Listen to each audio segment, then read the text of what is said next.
transmitiendo. Y ya está, creo. Estamos saliendo por Facebook. Hola, Paloma. Bienvenida. ¿Tanto tiempo? No te había visto. O habías estado sin cámara. O estabas haciendo la cimarra como la Silvia. Sí. ¿Y quién más está? La Linda. Bienvenida, Linda. Ya. Creo que ya estamos transmitiendo por Facebook. Así que vamos a comenzar. Vamos a vibrar mantra para iniciar, como siempre. Entonces tenemos el Shanti Panchakam, que cantamos el otro día. Quiero ver si encuentro el documento para que lo puedan revisar, si es que todavía no se lo saben de memoria. Voy a compartir.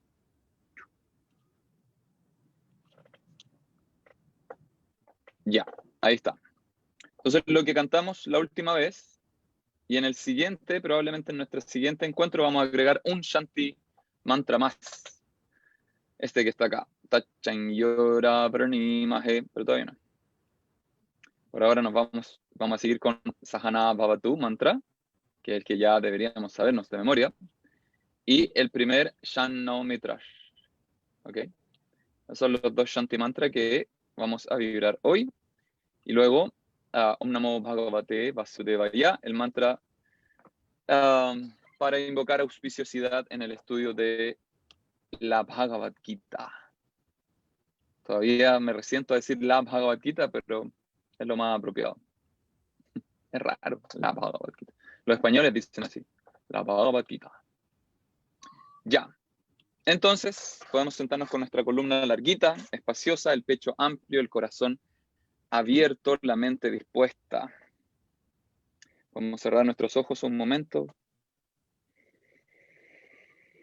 para, llenándonos de aire, abrir nuestro corazón y nuestra mente al estudio de este texto tan profundo como la Bhagavad Gita.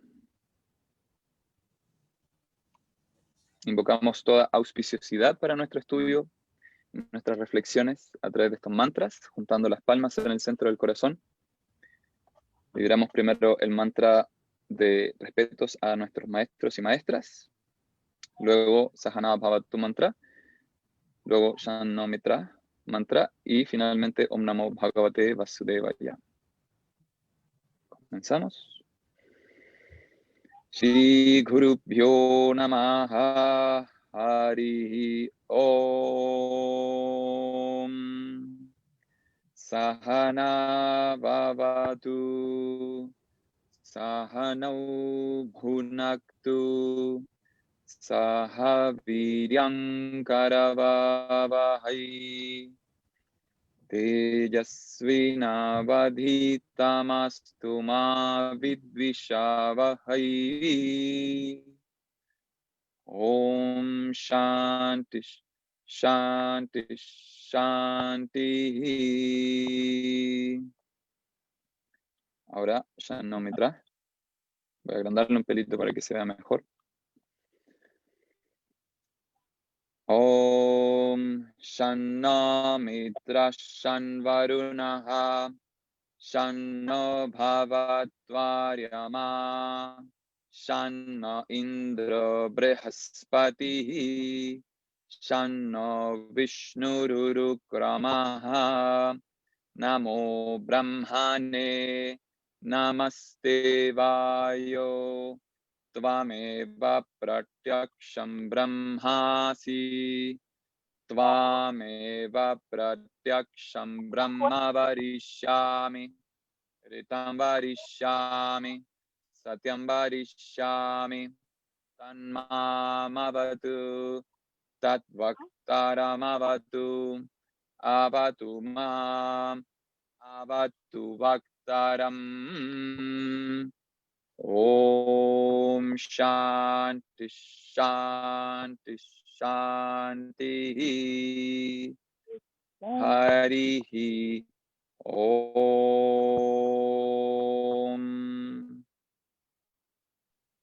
Om Namo Bhagavate Vasudevaya.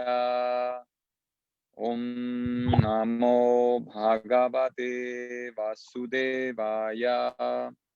Om Namo Bhagavate Vasudevaya.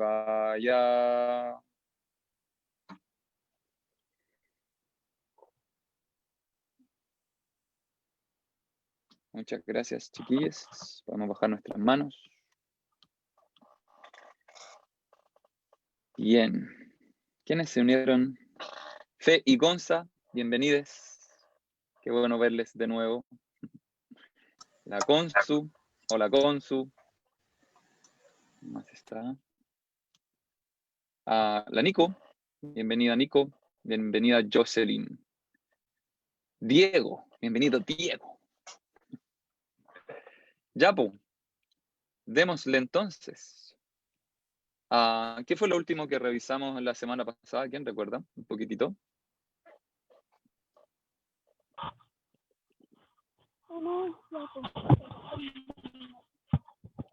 a silenciar a la Consu por si acaso. No vaya a salir algo medio raro por ahí. ¿Alguien? Que no sea Marcelo, porque Marcelo siempre hace los recordatorios. ¿Alguien más que recuerde algo así como rapidito nomás? No necesitan mandarse un speech muy largo. Cositas que recuerden de la semana pasada, que vimos la semana pasada. Conciencia y supraconciencia. Conciencia y supraconciencia, muy bien. ¿O no? Super, hablamos de la supraconciencia. Un Excelente. 7. ¿Quién? Un 7, estrellita. ¿Qué más recuerdan? Del Bhagavad Gita en particular, de la lectura que hicimos. ¿Recuerdan algún verso o algo así?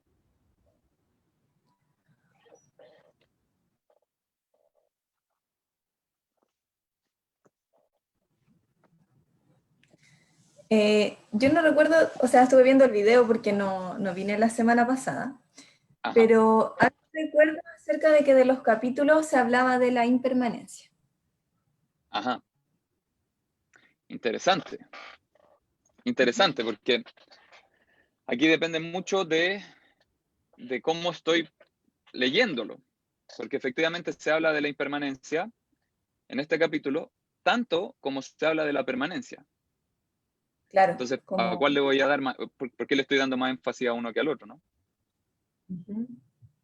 Como entiendo que se refería como la impermanencia en el cuerpo y la permanencia como más a la conciencia, ¿no? Ajá, yes, exacto. Y por eso es que desde la perspectiva del Bhagavad Gita, el foco está más en la permanencia que en la impermanencia, porque tú no eres el cuerpo, eres la conciencia. Entonces, las dos van en un carril similar, sin embargo. Por supuesto que una ayuda a entender la otra, pero una no define a la otra. Y esa es la diferencia. Es que si yo digo el cuerpo es impermanente, eso no define necesariamente que lo que yo soy en última instancia es permanente. Pero si yo digo la conciencia es permanente y yo soy conciencia, eso define automáticamente que aquello que cambia no lo soy. ¿Se entiende? Entonces por una cosa podemos entender dos, pero por una no necesariamente entendemos la otra. Por entender que no somos el cuerpo y que el cuerpo es impermanente, no necesariamente entendemos que somos conciencia eterna o constante, pero por entender que somos conciencia permanente, podemos entender que no somos el cuerpo temporal. ¿Sí? Entonces una define a la otra. Por eso es más eficiente, podría decir, el enfocarnos en que somos permanentes, en que somos una sustancia constante. Entonces, pero aún así, tienes toda la razón. En este capítulo se está hablando a ratos de una cosa, a ratos de la otra. A ratos se está diciendo, este cuerpo cambia constantemente, pasa en esta misma vida, pasamos de cuerpo en cuerpo, y no somos esos cuerpos, ¿sí? Pero en otro verso decía tanto tú como yo, como todos los demás reyes, somos eternos. No tenemos nacimiento, en fin. Entonces hay un constante juego entre lo permanente y lo impermanente, pero el énfasis de atención está en la permanencia que somos en última instancia. Okay. Súper. ¿Qué más? ¿Recuerdan algo más? Marcelo, ahora si quieres puedes tirarte una. No hay problema. Decir la pregunta que me quedó la semana pasada. Ajá. ¿O no, todavía no? Sí, pues. Démosle, de repente leamos los. Hoy día no traje necesariamente, o sea, podría, pero hoy día no traje necesariamente algo preparado como el viernes anterior de esta explicación acerca de la supraconciencia. Para quienes no estuvieron, un resumen muy simple, si es que no vieron el video anterior. Hicimos una recapitulación de lo que entendimos acerca de la conciencia como aquello que es el soporte de la realidad. ¿Por qué? Porque la realidad depende de la percepción, o requiere de la observación. Pero hablamos de que no toda la realidad depende de mi percepción o de la percepción común del mundo, por así decir. Y sin embargo, hay cohesión en la realidad. La perspectiva que tiene el Vedanta, que es la filosofía, una de las filosofías de las cuales el Bhagavad Gita extrae, es que existen múltiples conciencias, purushas, pero existe una prakriti. ¿Por qué? Esa es la pregunta fundamental. ¿Por qué es que existe una realidad para tantas conciencias si la conciencia es el soporte de la realidad? Entonces llegamos al consenso o creo que llegamos al consenso, de que existe una realidad común, pues existe una supraconciencia fundamental, que es el soporte de todo tipo de realidades subjetivas y objetivas. ¿Sí? La supraconciencia, y este es el mantra que dijimos, la percepción subjetiva de la supraconciencia es el marco objetivo para nuestra percepción subjetiva. Ese es el mantra a aprenderse. La percepción subjetiva de la supraconciencia es el marco objetivo donde podemos desarrollar nuestra percepción subjetiva. ¿Sí? Entonces eso fue lo que desarrollamos junto a lo que estudiamos del Bhagavad Gita. ¿Qué leímos del Bhagavad Gita? Leímos todos estos textos donde se hablaba acerca de la conciencia como algo permanente, constante, innaciente, inmortal, perpetuo, y el cuerpo como algo que cambiaba, que se transformaba, etc. Entonces, cuando comenzamos a hablar acerca de la supraconciencia, empezaron a surgir varias dudas, ¿sí? O varios comentarios también. Entonces, el Marcelo quedó con una pregunta y, como lo estaba mencionando, hoy día no traje nada preparado como el viernes anterior acerca de la supraconciencia. Quería leer un par de versos del Bhagavad Gita y luego quería que salieran todas las preguntas y comentarios posibles. Así que ojalá vengan preparados. La Anaí dice, quedamos en la modificación energética. Buena Anaí. Qué buena memoria. Yes. Eso se llama Parinama. Shakti Parinama. La transformación energética. Bien, súper. ¿Alguien recuerda o quiere comentar algo más de lo que vimos el viernes anterior que considere relevante? ¿O hay preguntas en relación al resumen que acabo de hacer, especialmente por quienes no pudieron estar el viernes anterior? Yo tengo dos dudas. Viniste con todo. Llegué con todo, ¿viste? Igual, no, trato de ponerme al día. Muy bien. ¿La supraconciencia podría entenderse como la unión de Purusha y Prakriti? No, es más que la suma de sus partes. Brahman, que es una forma de entender a la supraconciencia, y esto lo vamos a revisar después, es una forma de percibir a la supraconciencia, no necesariamente su forma completa. Brahman implica que la totalidad es más que la suma de todas sus partes. Y esto está descrito en un mantra conocido, Om Purnamada Purnamidam Purnat Purnamudachyate Purnasya Purnam Adaya Purnam Eva Vashishyate. Esta es un Shanti mantra de varios Upanishads, especialmente del Isha Upanishad o Ishopanishad. Y este mantra dice exactamente esto. Dice, de lo completo emergen distintas partes que son completas. ¿Cuáles son esas partes completas? Nosotros, Purushas, Purushitas, y Prakriti. Cada una de esas unidades es por sí misma completa. Pero el todo completo, la totalidad, es más que la suma de esas entidades. ¿Sí? Bhaktivedanta Swami hacía la analogía, decía 1 más 1, a nivel de la conciencia, 1 más 1 es 1. Y 1 menos 1 sigue siendo 1. Entonces, la supraconciencia es mucho más que la suma de las conciencias individuales y Prakriti. ¿Cómo lo sabemos? De la misma forma, y esto lo expliqué harto el viernes anterior en la idea del sueño, tú eres mucho más que tus sueños.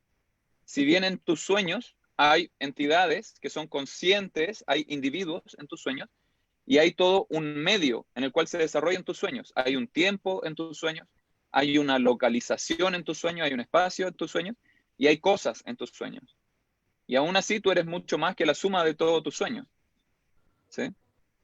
Este supraobservador es más que las entidades que residen en ese supraobservador y el espacio y materia y contenido que se desarrolla en ese supraobservador. ¿Sí? Entonces, Ishvara o la supraconciencia es más que las mini conciencias y la realidad.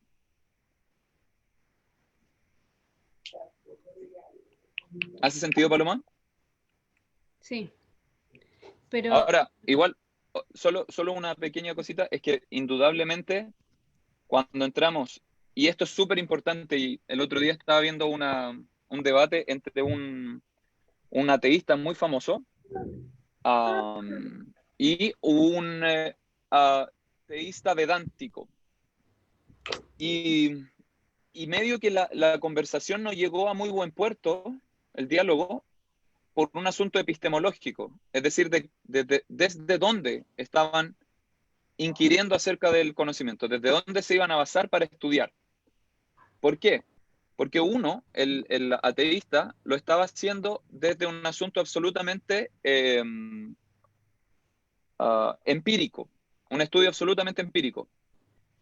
Pero el vedántico le estaba explicando que era imposible analizar a Dios desde una construcción empírica, porque indudablemente el estudio de la conciencia no puede ser exclusivamente objetivo de la conciencia, que decir, de una supraconciencia. ¿Cómo vamos a estudiar objetivamente a aquel sujeto del cual emerge la objetividad pura? Carece de sentido. Entonces, ¿por qué digo esto? Porque la experiencia cotidiana empírica, si tú le quitas un pedazo a una fruta, la fruta ahora queda con un pedazo menos. Tú le extraes una parte. Eso sucede con las cosas, pero no con la conciencia. Menos aún con la supraconciencia. pero buscamos ser conscientes. Yes, por supuesto. Claro. Cuando digo supraconciencia me refiero a una entidad, Sí. ¿ok? A una singularidad. No me refiero simplemente a un estado. Claro. Eso Sí. es importante. Sí. Hacia allá iba mi segunda pregunta. Claro, que si finalmente la supraconciencia era un estado, o es, como decías tú, esta entidad que es como Ishvara Pranidhana, ¿no? Ajá. Como Yes. ¿Por qué? O sea, las dos cosas. Una, cuando hablo de supraconciencia no me refiero a un estado. No es un estado alcanzable. ¿Sí? Ninguna microentidad es capaz de convertirse en una macroentidad. Microentidades son eternamente microentidades. Conscientes, somos conciencia, pero somos microconciencia. ¿Sí? Hay dos palabras en el Veda, la puedo escribir en el chat. Una es Vibhu y la otra es Anu. Y así se describe la diferencia entre la macro y la microconciencia, que básicamente, si lo pudiésemos traducir, sería macro y micro. Hay una macroconciencia y hay una microconciencia o múltiples microconciencias. Hay una macroconciencia y múltiples microconciencias. Esto también lo estudiamos desde un Upanishad. No sé si recuerdan este mantra que recité la otra vez. Nityo, Nityanam, Chetanash, Chetananam, Eko, Bahunam, Yo Vidadhati, Kaman. Hola Polilla, bienvenida, no te había saludado. Oli, oli. Y Miet, creo que tampoco te había saludado. ¿Qué dice este mantra? Que es un mantra de los Upanishad. Aquí habla, es súper explícito, es súper gráfico. Nityo está en singular. Entonces hay un eterno. Un eterno. Nityanam, plural. Muchos eternos. Un eterno. Y además hay muchos eternos. Chetanash, Chetananam. De nuevo, un singular consciente. Y luego, además, hay múltiples conscientes. ¿Cuál es la relación entre ellos? Eko, Bahunam, Yovidadhati, Kaman. El uno sostiene, es el soporte para el sustento de los múltiples. Entonces tú nunca vas a hacer ese nityo en singular. Tú nunca vas a hacer ese soporte para todas las otras entidades vivientes. Nosotros somos parte de los múltiples. ¿Sí? Pero ese múltiple es parte a su vez del uno, que sustenta a los múltiples. ¿Sí? Entonces la supraconciencia no es un estado a alcanzar, es una entidad. ¿Qué tipo de entidad? Y eso es algo que necesitamos ir desarrollando poco a poco. Hay esto lo mostré la otra vez, un mantra también, este es del Bhagavad Purana, no sé si lo tengo por aquí a mano. Lo voy a poner después. Se describe cómo es que uno puede percibir, es decir, este supraobservador es de quien emana todo tipo de percepción. Hola, Gonza. Ahí te vi por ahí. Este supraobservador es quien tiene la macroobservación, pero nosotros también podemos percibir al macroobservador. ¿Cómo se puede percibir ese macroobservador? Y solo por ahora voy a dejar las palabras en 3 niveles. El primero es Brahman, el segundo es Paramatman, y el último es Bhagavan. Esos son los 3 niveles en los cuales podemos percibir a esa macroconciencia, ¿sí? O esa supraconciencia, a esa singularidad original. Brahman, Paramatman y Bhagavan. ¿Ok? Y estas las vamos a estudiar poquito a poquito. Son importantes de entender porque en el Bhagavad Gita se va a hacer referencia a estas 3. ¿Sí? Que no está hablando de 3 entidades. Ojo ahí, desde ahora es importante que se entienda aquello. No estamos hablando de 3 entidades separadas, estamos hablando de la misma entidad, pero distintos grados que nosotros podemos percibir a esa entidad. ¿Sí? Paloma, no sé si se responde. Sí. Y esa entidad es como el uno del Rig Veda, ese poema que se llama Uno. Yes. ¿Ese uno se refiere también a esa supraconciencia?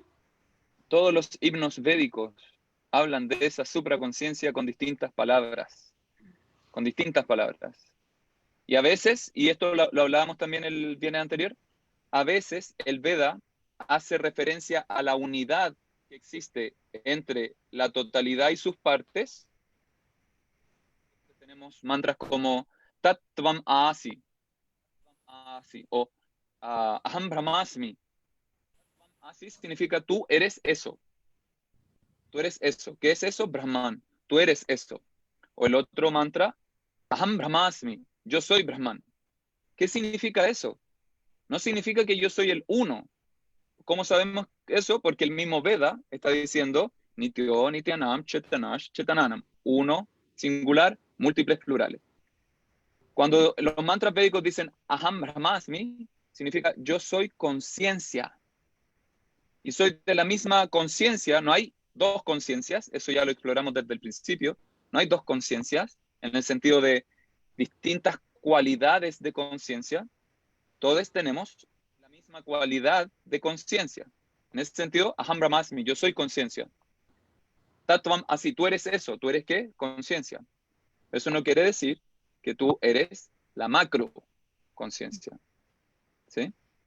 Entonces sí, todos los mantras védicos cuando hablan acerca de ese uno, el soporte de la realidad, el eterno, el consciente, Paramatman, etc., se refiere a la supraconciencia. Gracias. A ti por la pregunta, Paloma. Si es que puedes, no sé si lo hiciste, pero si es que puedes, ve el video anterior, porque ahí hablamos una cosa muy importante en relación a las distintas perspectivas vedánticas. ¿Se recuerdan? Hablamos del no dualismo puro, hablamos del dualismo puro, hablamos del no dualismo cualificado, hablamos de la simultánea singularidad y multiplicidad coexistentes. Esas son las 4 grandes perspectivas vedánticas. Hay más, pero son las 4 grandes. Entonces va a depender de qué se esté enfatizando, Paloma, a veces cómo se habla en el Veda. A veces se da el énfasis en la unicidad, ¿sí? En la no dualidad. A veces se da el énfasis en la multiplicidad. A veces se enfatizan las dos simultáneamente coexistiendo, ¿sí? Por eso es que a veces resulta muy confuso leer el Veda. Porque a veces se está hablando de una cosa y después se pareciera contradecirse. En realidad no se contradice. Está describiendo a aquella entidad, el receptáculo de todas las paradojas. Y este es un nombre que a mí me gusta mucho de la supraconciencia. Virudashraya. Yes. Virudashraya. Significa que eso es el receptáculo, el depósito, donde ocurren todas las uno y múltiples simultáneamente. ¿Sí? Una unidad con distinción simultánea. Corre, pero es inmóvil. Eso lo dice literalmente el Ishopanishad. ¿Sí? En el Bhagavad Gita ahora vamos a leer, y va a decir la conciencia existe en todas partes, pero no se mueve. Sarvagata, hoy día vamos a leer este verso, Sarvagata Sthiti. Está estable en una sola parte, pero al mismo tiempo existe en todos lados. Estas son las cualidades de la conciencia, son paradojales. ¿Sí? Sarva Virudashraya. ¿Hay alguna otra pregunta o comentario?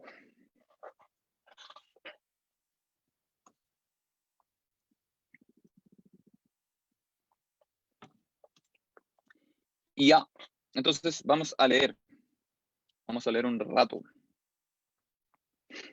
Aquí nos quedamos en el viernes anterior. ¿Sí? Texto 20 del capítulo 2. Entonces, como yo les dije, este texto 20 es muy interesante a nivel histórico, porque aquí Krishna está citando de un Upanishad. ¿Sí? Está citando. Y a mí se me había olvidado, pero en los comentarios de Bhaktivedanta Swami, que es de donde estamos leyendo, aquí él cita el Kathopanishad 1.2.18, y fíjense, muy similar. Nayayate mriyate va vipaschin. En el anterior, Nayayate mriyate va kadachin. Hay una diferencia. Nayam bhutva bhavitavana bhuyaha. Luego dice, Nayam kutaschina babhuva kaschit. De nuevo hay ciertas diferencias. Ajo nityashashvato yam purano. Ajo nityashashvato yam purano. Idéntico. Nahanyate hanyamane sharire. Nahanyate hanyamane sharire. Idéntico. ¿Sí? Entonces es casi el mismo mantra. Krishna le hace algunas pequeñas modificaciones para decir, para el alma, para eso, para la conciencia, no existe el nacimiento ni la muerte. Na yayate, yaya se refiere a nacimiento. Yaya puede también significar victoria. Entonces, na yayate, na, aquí se repite el na, mriyate, no hay muerte. El va es la indicación de tampoco. ¿Sí? Y esto no sucede en ningún momento. Va kadachin. En ningún momento hay nacimiento o muerte para la conciencia. Ella, la conciencia, no ha llegado a ser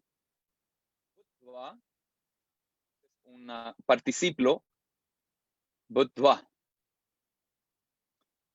no llega a ser bhavita, no llegará a ser bhuyaha. Existe el paso del tiempo en la conciencia, en su estado natural. El alma es innaciente ayo o ayaha, es eterna, nityaha, permanente, shashvataha, primordial, purano. No se le mata cuando se mata el cuerpo. Sharire. Eso es lo que dice este mantra. Mantra bien potente, bien power. Aquí se describen varias cualidades de la conciencia en un solo mantra. ¿Sí? En el siguiente.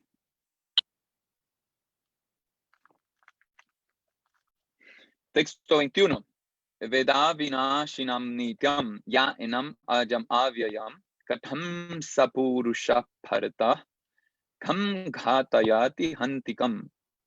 O Partha, una persona que sabe que el alma es indestructible, eterna, innaciente e inmutable, ¿cómo puede matar a alguien o hacer que alguien mate? Si revisan lo que les mandé por WhatsApp, es un pelito distinto, algunas cositas. Ojalá la puedan tener más o menos a mano para que vayan comparando, porque hay ciertas diferencias. El 21, en la traducción que les mandé, dice, aquel que sabe que este ser es indestructible, eterno, siempre existente, indestructible, eterno, innaciente y siempre presente. ¿Cómo y a quién mata esa persona o Partha? ¿Y a quién hace matar esa persona? Un poquito distinto. ¿Sí? Como dijeron la otra vez, la traducción que le mandé por WhatsApp es un poquitito más poética. Texto muy famoso. Aquí hay textos muy famosos. Vasamsi jirnani yatha vihaya navani grehnati naro parani tatha sharirani vihaya jirnani anyani samyati navani dehi. Muy bonito verso además. Fíjense, la mayoría termina en i. Vasamsi jirnani yatha vihaya navani grehnanti naro parani. ¿Qué dice este verso? Así como una persona se pone ropa nueva y desecha la vieja, asimismo el alma acepta nuevos cuerpos materiales, desechando los viejos e inservibles. ¿Sí? Analogía. ¿Cómo sabemos que este mantra es que este shloka, mejor dicho, este verso es una analogía? Leyendo qué palabras pueden saber que es una analogía en el sánscrito. Esto ya lo he explicado varias veces. ¿Cuáles son las palabras en sánscrito claves para saber, ajá, esto es una analogía?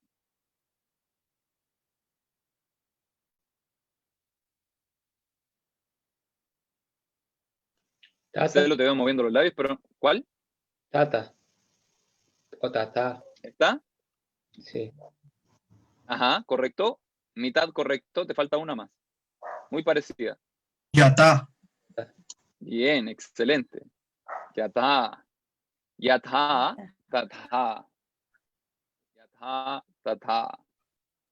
De esta forma, de la misma forma, ¿sí? Así como X, de la misma forma Z, ¿sí?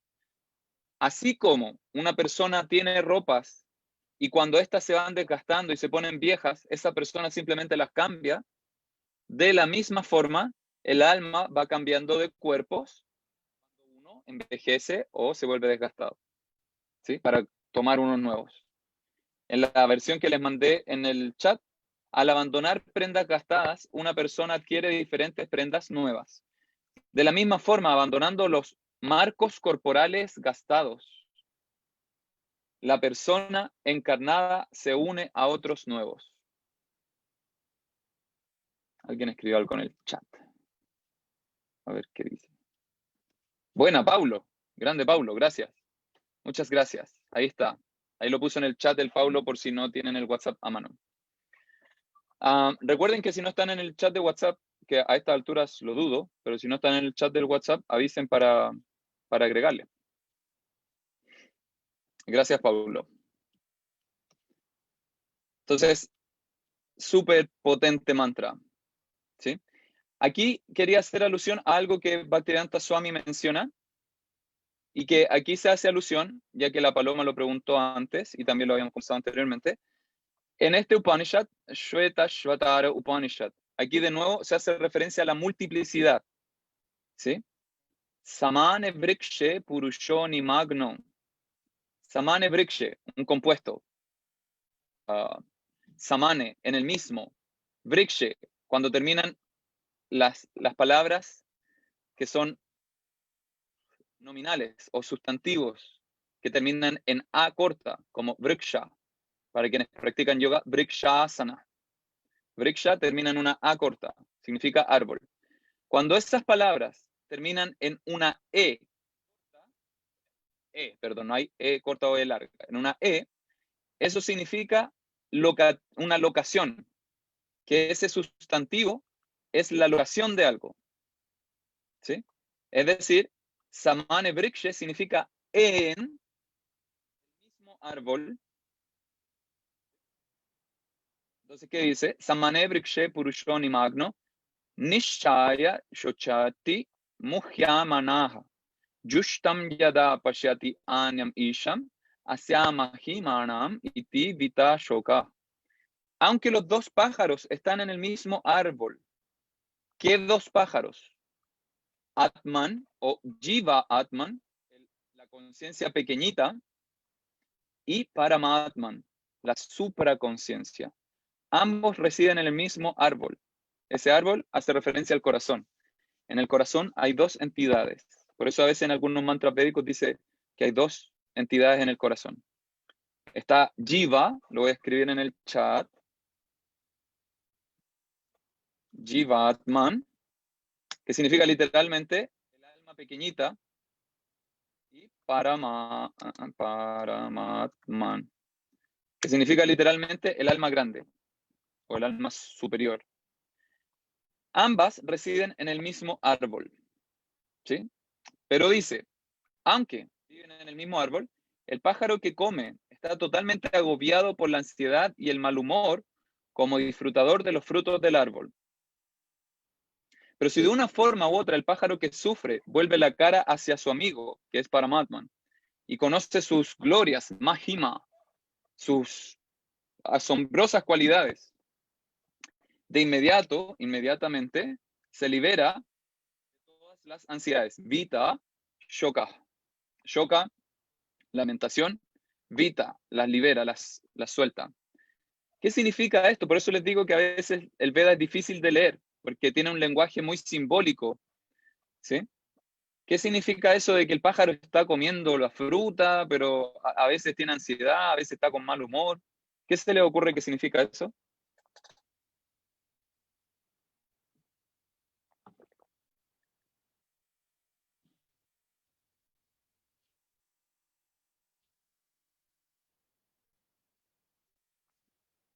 Pareciera como el deseo y la aversión o las cualidades de la realidad en realidad, como está Muy buscando bien. más de lo que ya le da el árbol o está hastiado de lo que ya le da el árbol. Exacto. Excelente. Muy bueno. Excelente. Eso es. Paramatman, el pájaro que está en nuestro corazón, que es el supraobservador, simplemente contempla. No está ni apegado a los frutos del árbol, ni tampoco rechaza los frutos del árbol, ni los anhela, ni está pensando en cuándo va a poder consumirlos. Simplemente observa ese árbol y sus frutos. Pero nosotros estamos constantemente atrapados en el juego de desear y rechazar. Desear y rechazar. Constantemente. Ese es nuestro movimiento en este plano. Aceptar y rechazar, aceptar y rechazar. ¿Sí?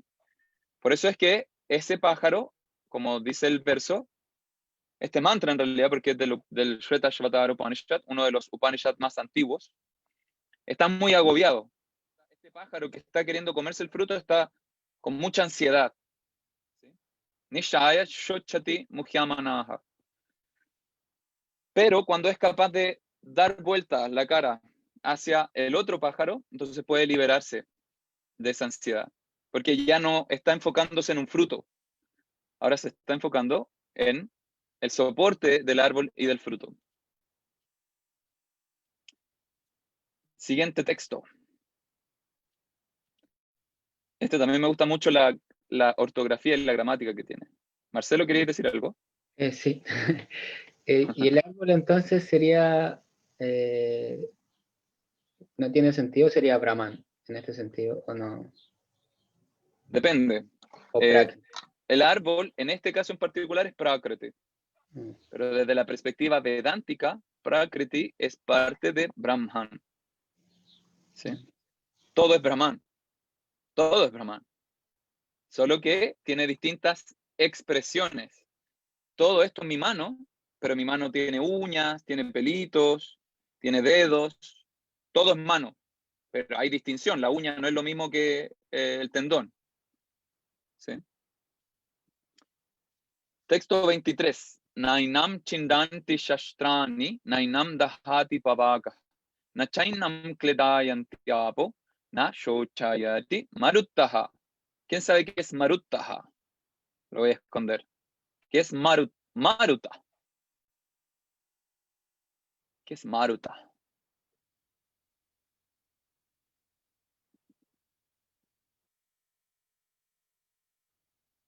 Maruta. Generalmente aparece en los textos como una divinidad. Maruta. ¿No lo conocen? Maruta es un sinónimo de Vayu, viento. ¿Sí? Shoshayati significa secar. Entonces, na shoshayati maruta significa que a eso, estamos hablando de la conciencia, no la puede secar el viento. Apo. ¿Alguien sabe qué es apa?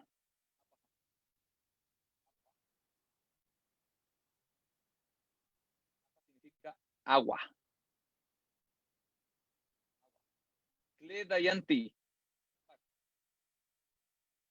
Entonces, el agua, na, tampoco le puede mojar. Aquí es un sinónimo medio difícil de encontrar generalmente, pero es una referencia al fuego. Es Agni. Dahati es quemar, encender.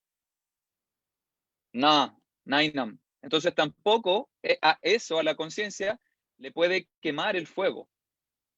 Shastra, generalmente hace referencia a las escrituras antiguas. Shastra también significa un arma. ¿Sí?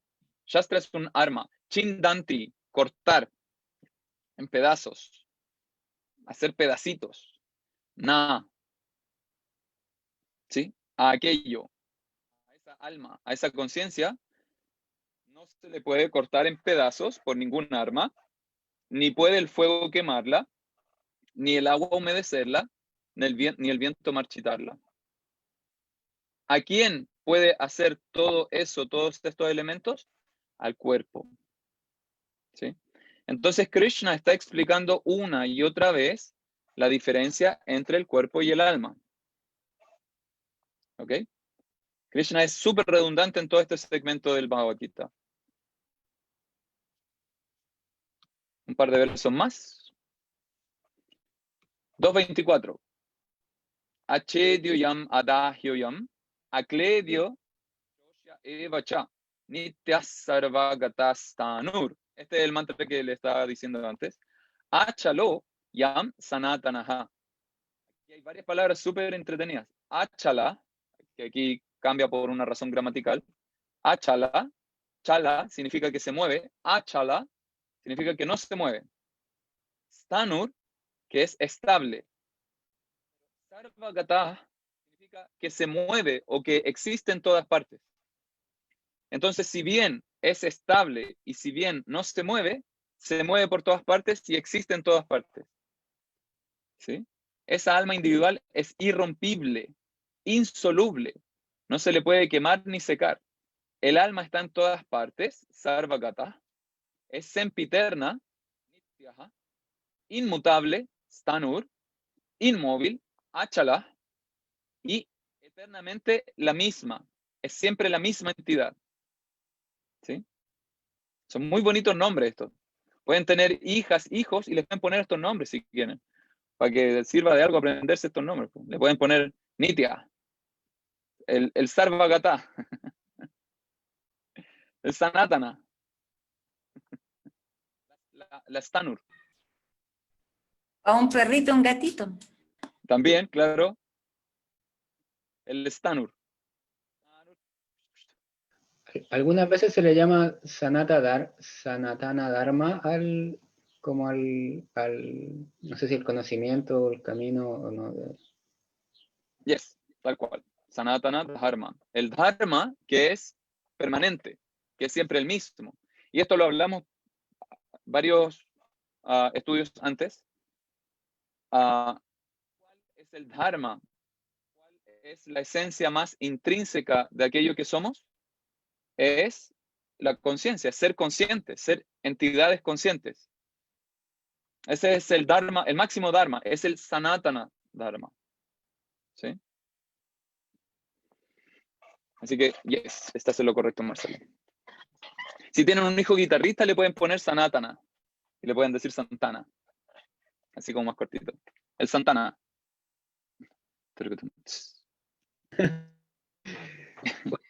Una duda igual, aquí en este sentido, alma y conciencia. Lo mismo. Exactamente igual. Exactamente lo mismo. La palabra, ojalá nos aprendamos los nombres en sánscrito, algunos. Aquí la palabra es Atman. Atman. Voy a hacer un pequeño escritural. Hay tres grandes formas en las que se describe a la conciencia en los textos védicos o del sánscrito. Uno es, ¿alguien sabe cómo se le describe a la conciencia en el Sankhya? ¿Quién se la quiere jugar? ¿Cómo se le llama al alma o a la conciencia en el Sankhya? Para aquellas y aquellos estudiosos del yoga.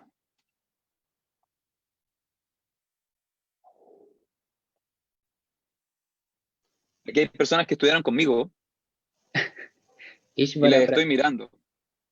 No, Ishvara Pranidhana es un concepto del Yoga Sutra y que no necesariamente significa conciencia. Ishvara Pranidhana, que también lo dijo la Paloma antes, Ishvara Pranidhana significa literalmente el rendirse a la supraconciencia. ¿Sí? Pero yo estoy tratando de buscar cuál es la definición especialmente para las microconciencias, nosotros, que es lo que está describiendo el Bhagavad Gita también. Bhagavad Gita está describiendo nuestra realidad. Chitta. No. Chitta, esta palabra, la que está acá, que dijo recién el Marcelo, Chitta define a la mente. Y de nuevo, es más del yoga que del Sankhya. El Sankhya lo define como Purusha, con un puntito abajo de la S, por si lo quieren escribir. Purusha. Luego tenemos la descripción del yoga, cómo define el yoga al alma. Luego cómo tenemos el Vedanta, cómo describe el alma. ¿Cómo describirá el yoga al alma? También a veces se llama Purusha, pero hay otro sinónimo que ocupa que es súper interesante. Voy a describir ahora qué significa cada uno. ¿Alguna o algún estudioso del Yoga Sutra? ¿Le estoy pillando? ¿Quién es? Ese es el Diego. Sí. Muy bien, Diego. Muy bien, Diego. Drashtu. Esto tiene puntito debajo de la S y puntito debajo de la Ta. Drashtu. Se pronuncia con la punta de la lengua en el paladar superior. Drashtu. Y el Vedanta, ya lo describí, Atman, o a veces escrito sin la N final.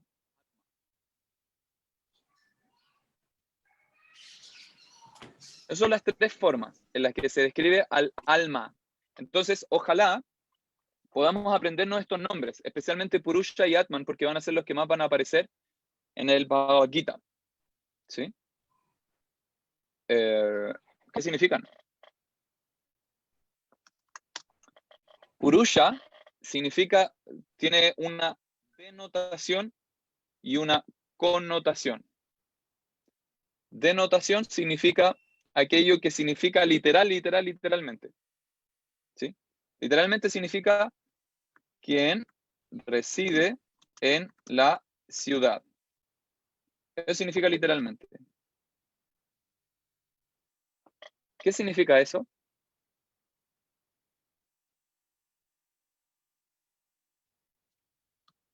¿Por qué se le llama quien reside en la ciudad?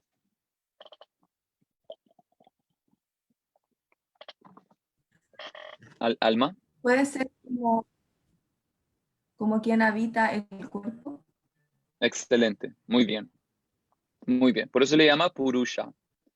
Porque es quien reside en el cuerpo. Al cuerpo se le llama muchas veces,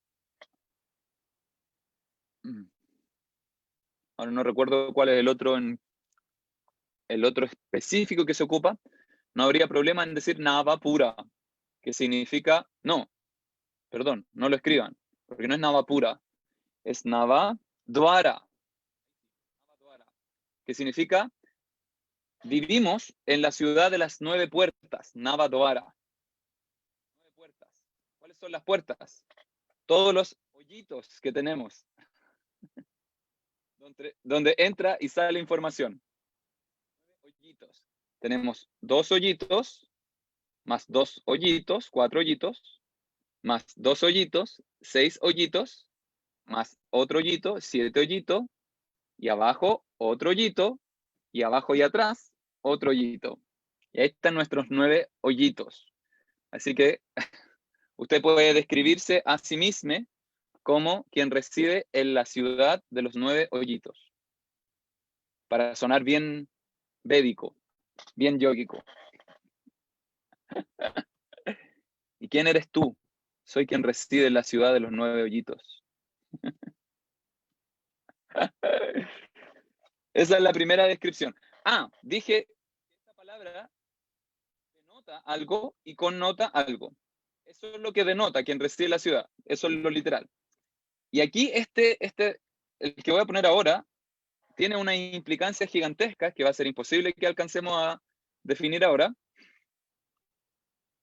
pero tiene implicancias tremendas. Purusha también significa literalmente hombre. Hombre. Purusha significa un hombre. Literalmente significa, literalmente a nivel significante, significa hombre o persona. Eso es lo que connota. Y esto tiene implicancias gigantescas, pero hoy día no da. Que tiene que ver con cómo el Veda connota la idea del principio masculino y del principio femenino. Es re bueno ese tema. Algún día lo tenemos que ver. Sigamos con el siguiente, con el segundo. El concepto del yoga es drashtu. Recuerden, puntito abajo de la S, puntito abajo de la T. Eso, pero el último que dijiste es cuando, de ahí viene cuando dicen Purusha Shakti. No. Depende del contexto en el cual hayas escuchado esa palabra. Purusha Shakti. Como dualidad. No, en general iba a ser Shiva Shakti. Y Shiva representa el principio masculino. Y Shakti representa el principio femenino. Purusha y Shakti son las dos entidades del Sankhya. Y claro, ahí también serían muchos hombres. Pero en el Sankhya no representa tanto esta concepción de hombre. Representa más la concepción de persona, individuo, que está en un cuerpo, que está corporificado. ¿Sí? Esa es la idea del Sankhya. ¿Qué es el alma? ¿Qué es el ser? Es aquello que reside dentro del cuerpo. ¿Cuál es la perspectiva del alma en relación al yoga? El yoga la conceptualiza como drashtu. De ahí el tercer sutra del Yoga Sutra, Tada Drashtu Swarupe Vasthanam. ¿Sí? Drashtu significa observador. Eso significa literalmente quien ve. vidente. Cualquiera de esas es correcta. Desde esta raíz verbal, que es drish, varias cosas como darshana, famoso en el Ashtanga, Vinyasa, drishti. Drishti proviene de esa raíz verbal, drashtu, que es D-R-S, drish, que significa ver. Entonces, drashtu significa el observador. Y fíjense cómo aquí la significancia cambia, ¿no? Para el yoga lo importante no es que el alma es aquello que está en el cuerpo. Para el yoga lo importante es que el alma, eso de lo cual estamos hablando, es quien es capaz de observar, quien tiene percepción. ¿Ok? ¿Por qué es tan importante para el yoga esa definición? Porque el yoga lo que busca es restablecer la naturaleza propia de lo que somos, que es observar con claridad, que no es lo que estamos haciendo ahora. Ahora no estamos observando con claridad. Ahora estamos observando de forma distorsionada y filtrada. Entonces lo que el yoga busca es dejar de percibir de forma filtrada y alterada, busca percibir con claridad tanto el entorno como a sí mismo. Por lo tanto, el énfasis en el yoga está en la observación. Y por último, Atman. Atman significa literalmente específico, singular. Eso significa Atman. Generalmente Atman no se va a traducir como específico o singular. Atman en general se va a traducir, como lo está haciendo Bhaktivedanta Swami aquí, como alma o como ser.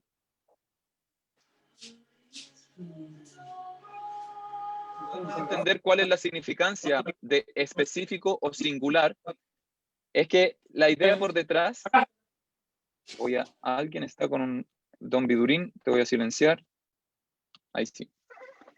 Es que lo que somos, debido a que tiene la capacidad de observar, o en otra forma de decir, somos observadores, tenemos perspectiva. Tenemos una perspectiva individual. Tenemos una perspectiva singular. Estamos 24, 25 personas percibiendo esto que estamos estudiando ahora, y estamos estudiando exactamente lo mismo, pero todo es desde una perspectiva, desde una individualidad, desde una singularidad particular. Eso denota que somos entidades autónomas, ¿sí? Singulares, de la misma calidad, es decir, observadores, pero cada desde una posición específica. Eso es Atman. ¿Ok?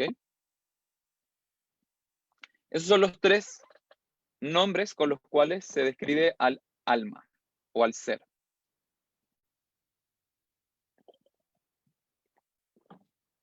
¿Preguntas, comentarios?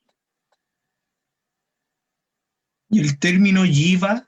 No. Muy bien.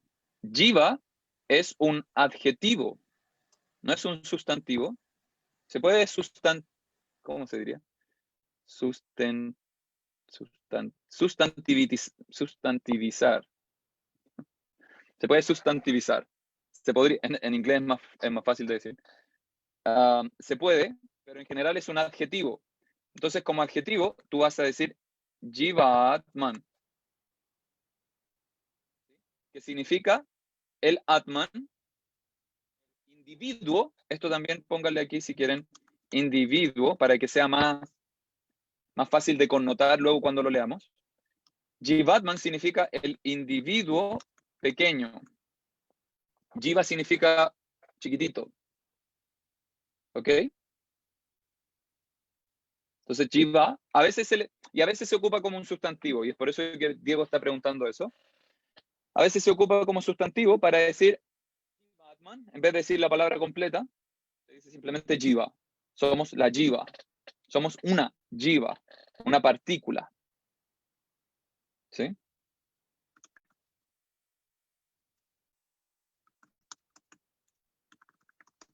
Esa es la idea de Jivatman, una partícula de conciencia.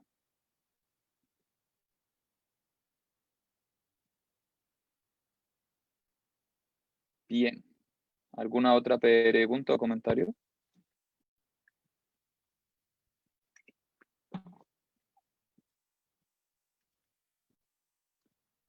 Ok.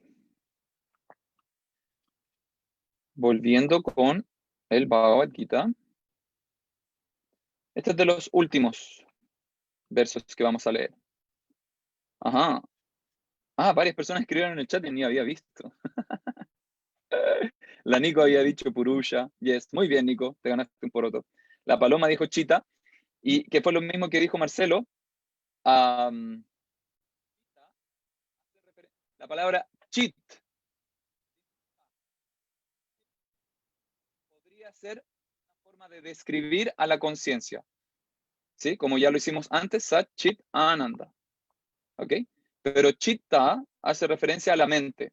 Por eso es que Patanjali dice Yogash, Chitta, Vritti, Nirodha. Solo en la mente hay vrittis o estas fluctuaciones. Recuerden que, como lo leímos en el verso anterior del Bhagavad Gita, voy a volver atrás, esta palabra, stanur, es un antónimo de vritti. Stanur significa estable, no tiene movimiento, no tiene fluctuaciones. ¿Sí? La mente es quien tiene vritti. ¿Ok? Cuando se detienen los vrittis en la mente, entonces, por eso Patanjali dice tada, es como que Patanjali estuviese diciendo tada, entonces el observador puede observar con claridad o puede existir en su propia naturaleza. El segundo verso, Yoga Chitta Vritti Nirodha, el yoga es el cese de estas modificaciones mentales, y el tercer sutra dice tada drashtu svarupe vasthanam. Entonces, cuando se detienen los circuitos mentales, el observador existe en su propia naturaleza. ¿Sí? Así que Chitta no es la conciencia o el ser. Fe y Gonza escribieron Mahat. Mahat. Mahat puede... Mahat podría servir en algunas ocasiones. Mahat de nuevo es un adjetivo que se puede sustantivizar. Entonces, a veces se describe como Mahat, como a lo más grande. Es como Mahat, es exactamente lo mismo que decir Allah. Es lo mismo que decir Allah. Esa supraconciencia es Allah, es lo más grande. Entonces, a veces se le describe como Mahat, lo más grande. ¿Sí? Pero Mahat también es un nombre, un adjetivo para Prakriti. Prakriti muchas veces le llama Mahat Tattva, o la gran realidad. ¿Sí? Eso es harina de otro costal, eso es filosofía Sankhya. Puedes escribir el otro nombre del cuerpo, dice Gonza y Fe. El otro nombre del cuerpo. Y justo parece que se cayeron o se aburrieron de lo que estábamos hablando y dijeron, pero ya no están. A mí que se cayeron. Así que cuando vuelvan les preguntamos. Anaí dice, ¿y Papa Purusha entonces es literal? Chuta, te fuiste en una media esotérica, Anaí. Ese es para conversarlo en el grupo de Yapa. Papa Purusha es una entidad mítica que representa ¿cómo decirlo? A la corporificación del pecado. Eso significa Papa Purusha. Es la personificación, Purusha, de Papa, el pecado, o de las reacciones negativas. Eso es Papa Purusha. Paulo dice, me quedé pegado con lo de la ciudad de los 9 orificios. En eso, ¿no se considera la vagina uno de ellos? Y Paloma dice lo mismo, la mujer tenemos 10 hoyitos. No, pues, seguimos teniendo 9, pues. Si el hombre también tiene un hoyito adelante, uretra. ¿Por qué me dicen 2? ¿Cuáles serían los 2 hoyitos? ¿Cuál me estoy perdiendo? La uretra era el orificio uretral. Podría ser. Un orificio uretral. ¿Sí? Claro, pero es que es como el mismo hoyito, ¿no? Lo que vamos No a es lo empezar así mismo, como... no. Ándale ahí. No es igual, no es igual. Tenemos 10. Vamos a empezar a entrar así como en... No, es que es una abertura. La abertura Ah, femenina incluye 2 hoyitos. Ahí podría quizá enmarcar. Hay una apertura de la mujer que contiene 2 hoyitos. Entonces, la mujer podríamos decir que tiene 9,5. Y Paulo dice, es muy machista el concepto nomás. ¿Por qué machista, Paulo? Expláyate, por favor. Voy a abrir el micrófono mejor porque es más fácil. Sí, po. Porque sí, porque decía que habita la ciudad de los 9 orificios como el 9 como estándar. Ajá. Cuando los hombres nomás tenemos 9 orificios. Y Por eso eso digo aperturas. Hay Claro. orificios, po. Hay varios orificios. Por ejemplo, tienes la piel, tiene ilimitados orificios. Si nos vamos a ir en esa, ya entrar en esa, los ojos también tienen conductos lagrimales. Y ahí tenemos otro orificio más. Si nos Es que queremos ir me en la parece- mala, Es que me parece machista porque, claro, estábamos hablando de la uretra, ¿no es cierto? Pero los hombres no tenemos un orificio extra como la vagina. Entonces se considera como estándar el hombre nomás, ¿cachai? La mujer que tiene un orificio más, aunque entiendo lo que tú vas de que puede ser como entendido una apertura con 2 orificios, pero igual me parece como ya nosotros somos la regla y ellas, bueno, son la excepción, ¿cachai? Como ya 9,5, ¿cachai? Como que eso me parece, no sé, machista. ajá, O quizás otra palabra, podría, pero bueno, no sé. aunque creo que estamos como, no sé si la palabra es hilar fino, yo creo que estamos tratando de buscarle la quinta pata al gato porque, como te digo, también podrías hacer más orificios de los que dije, más de 9 orificios. Podrías, ¿no? Por ejemplo, con el ejemplo que te di de los ojos. Pero en ese caso las mujeres también tendrían, o sea, siempre la mujer va a tener un orificio más que el hombre. Sí, Sumemos los que sumemos, yes, ¿cachai? yes, exacto.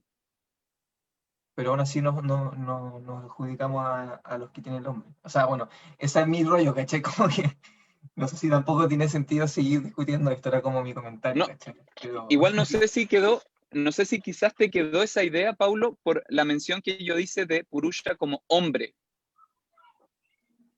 Quizás, bueno, puede eso ser, como que después vino a sumar un poco, claro. Yes. porque sí, Y, o sea, sí. y eso sí te la puedo comprar. Lo otro, vuelvo a decir, son 9 aperturas. Como 9 aperturas. Y son 9 aperturas estándar. Porque, vuelvo a decir, podrías no considerar 9. Y en ese sentido habrían 12 para el hombre, 13 para la mujer. O si es que consideras la piel con distintos poros, podrían haber innumerables para uno o para otro. La idea de 9 hace idea de 9 aperturas. Entonces, la apertura genital del hombre es un orificio y la apertura genital en la mujer son 2 orificios. Pero son aperturas en el cuerpo. ¿Cachai? Entonces, en ese sentido, yo personalmente no lo veo como una eventual manifestación del patriarcado, personalmente. Pero en la otra, y esa es la que digo que es súper interesante, dependiendo cómo la entendamos, el concepto de Purusha como hombre es súper interesante. ¿Qué implica aquello?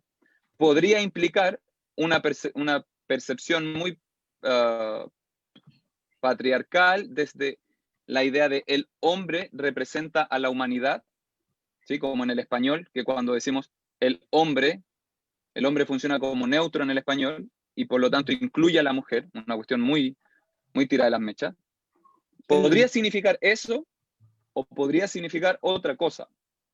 Y es esa otra cosa la que resulta muy interesante de explorar, que ahora no la podemos hacer, solo quería dejar el espacio para que nos abramos a que pueda haber otra opción más.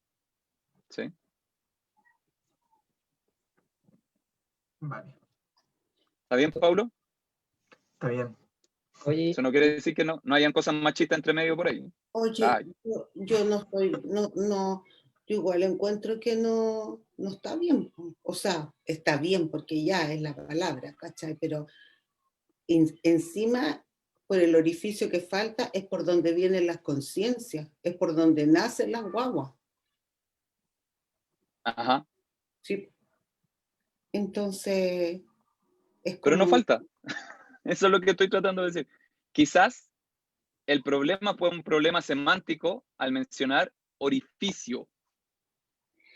Quizás ese fue el problema semántico. Porque si lo cambiamos por apertura,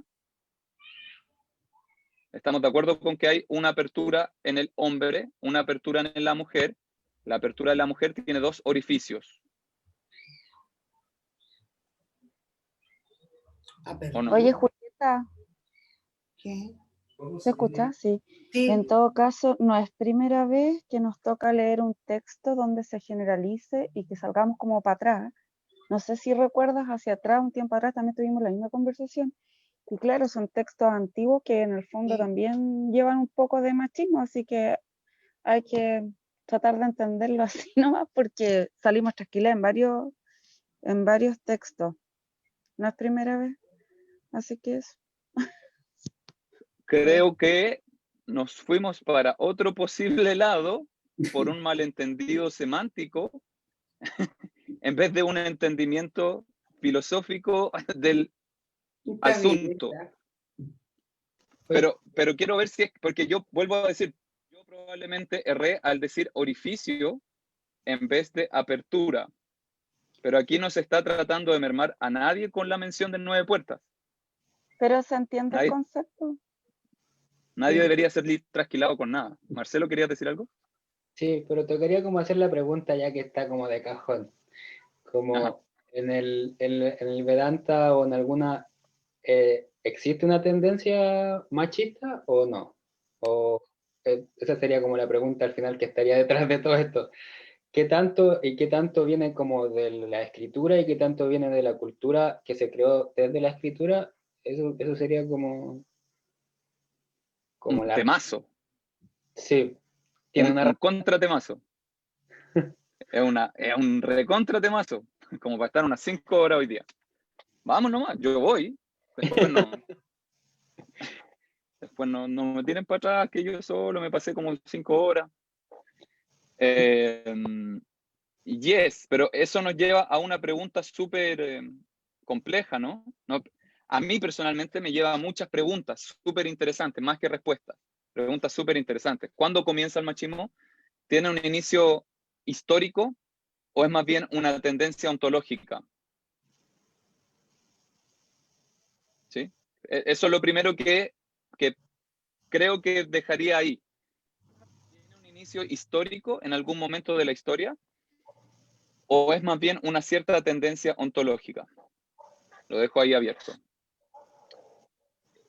Dejando esa pregunta abierta, porque no sé si la podría responder ahora, o si tengo la respuesta incluso, pero dejando esa pregunta abierta, eso presenta la otra pregunta. Es, ¿el Veda, cuando menciona ciertas cosas, está siendo machista o la aplicación de aquello que está diciendo el Veda es machista o la traducción de lo que está diciendo el Veda es machista? Y ahí hay espacio para revisar un montón de cosas gigantescas, montonazo. Uno, el primero que dije, la aplicación, ha ocurrido históricamente a nivel amplio. El Veda y el conocimiento. Cuando digo Veda no me estoy abstrayendo del Bhagavad Gita por si acaso. Estoy hablando de los Upanishads, de los 4 Vedas, Puranas, Mahabharata, aunque generalmente no se considera aquellos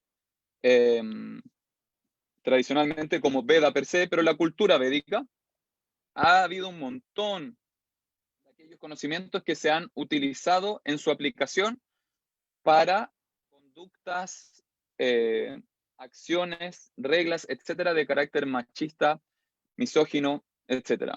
Un montonazo. Ya ha ocurrido ahora, ha ocurrido hace tiempo atrás y ha ocurrido hace mucho tiempo atrás. Y el segundo punto, la traducción, porque la traducción es mucho más moderna. El acto de traducir no ha ocurrido hace miles de años atrás. El acto de traducir empezó hace un par de cientos de años atrás. Y ahí es donde otra vez ocurre uno más, una nueva capa de sobreposición machista.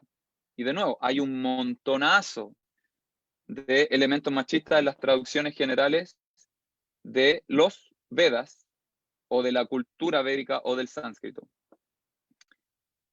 Eso, así en breve, en resumen. Yes, hay mucho de machismo, tanto en la aplicación como en la traducción.